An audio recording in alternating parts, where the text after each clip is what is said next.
வணக்கம் வணக்கம் நண்பர்களே, நேயர்களே. நான் உங்கள் கும்பம் ஆர்கேஎஸ் வினோத்குமார். சாய் திருமுருகன் ஜோதிடம் ஆன்மீகம். இன்றைக்கி நம்ம பார்க்க போகிற வீடியோ எதை பற்றி அப்படின்னா சிவன் ராத்திரி. உங்கள் எல்லாருக்குமே தெரியும், இன்றைக்கி சிவன் ராத்திரி குறிப்பாக அனைத்து சிவன் கோயில்லையும் வெகு விமர்சையாக நடந்துகிட்டு. முதல்ல இந்த சிவன் ராத்திரின்னா என்ன, இந்த சிவன் ராத்திரி விரதம் இருந்தால் என்ன பலன் கிடைக்கும், இது அத்தனையும் இந்த வீடியோவில் நம்ம விரிவாக பார்க்கலாம். அதுக்கு முன்னாடி இந்த சேனலை பார்க்குறவங்க இந்த சேனலை முதல்ல சப்ஸ்கிரைப் பண்ணுங்கள், லைக் பண்ணுங்கள், கமெண்ட் பண்ணுங்கள். அப்போ தான் இந்த வீடியோ எல்லாருக்கும் போய் சேரும். நான் ஏற்கனவே சொல்லியிருக்கிறேன், இது ஒரு ஜோதிட ஆன்மீக சேனல்.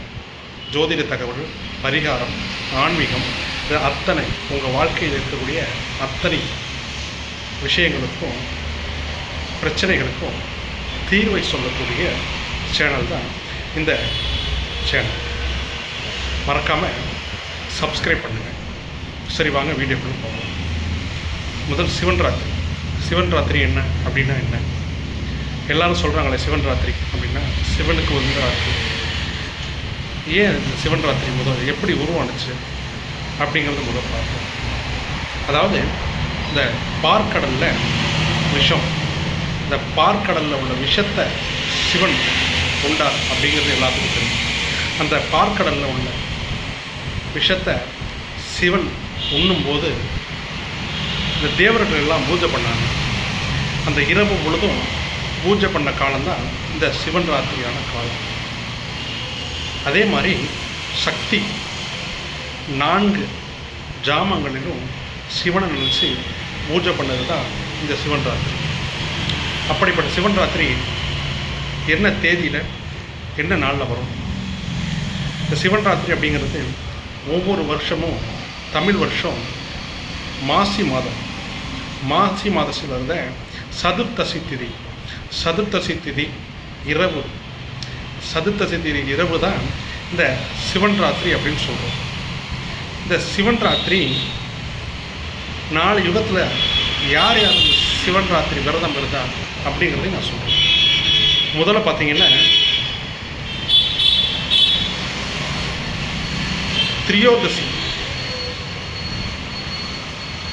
முதல்ல பார்த்தீங்கன்னா இந்த கிரேதா யுகத்தில் விநாயகரும், திரேதா யுகத்தில் கந்தமூர்த்தியும், துவாபகர யுகத்தில் பிரம்மனும், கலியுகத்தில் விஷ்ணுவும் இந்த சிவன் ராத்திரி விரதத்தை செஞ்சாங்க.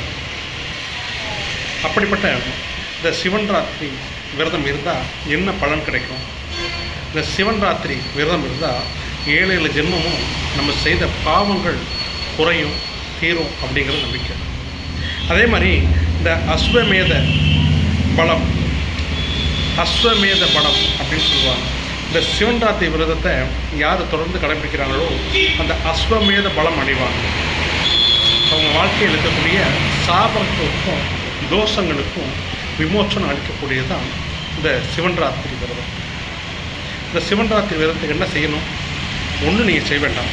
முடிஞ்சால் வீட்டிலே சிவனை வச்சுருக்கிறவங்க அந்த சிவனுக்கு அபிஷேகம் செஞ்சு ஆராதனை செய்யுங்க, பூஜை பண்ணுங்க. அப்படி இல்லைன்னா சிவன் கோயிலுக்கு போங்க. அங்கே பார்த்தீங்கன்னா இரவு முதல் ஜாமத்திலேருந்து ஆரம்பித்து மொத்தம் 4 ஜாமத்துலேயும் சிவனுக்கு அபிஷேக ஆராதனை நடக்கும். அந்த அபிஷேக ஆராதனையில் நீங்கள் கலந்து இரவு முழுதும் சிவநாமத்தை ஓம் நமச்சிவாய சொல்லி அந்த சிவநாமத்தை உச்சரித்து சிவனை வழிபடுங்க. வாழ்க்கையில் வருஷத்துக்கு ஒரு தடவை தான் அந்த வாய்ப்பு எல்லாருக்கும் கிடைக்கும். அப்படிப்பட்ட மகா சிவராத்திரி இன்றைக்கி நடந்துக்கிட்டு இருக்கு. இன்றைக்கி இரவு எல்லோரும் முடித்தா சிவன் கோவிலுக்கு போய் வழிபாடு செய்யுங்க. உங்கள் பிரச்சனைகளுக்கும் தோஷங்களுக்கும் தீர்வு காணுங்க. மேலும் எல்லாருக்கும் எல்லாம் கிடைக்கணும் அப்படின்னு அந்த சிவபெருமானை நானும் வேண்டிக்கிறேன். ஓம் நமச்சிவாய, ஓம் நமச்சிவாய, ஓம் நமச்சிவாய.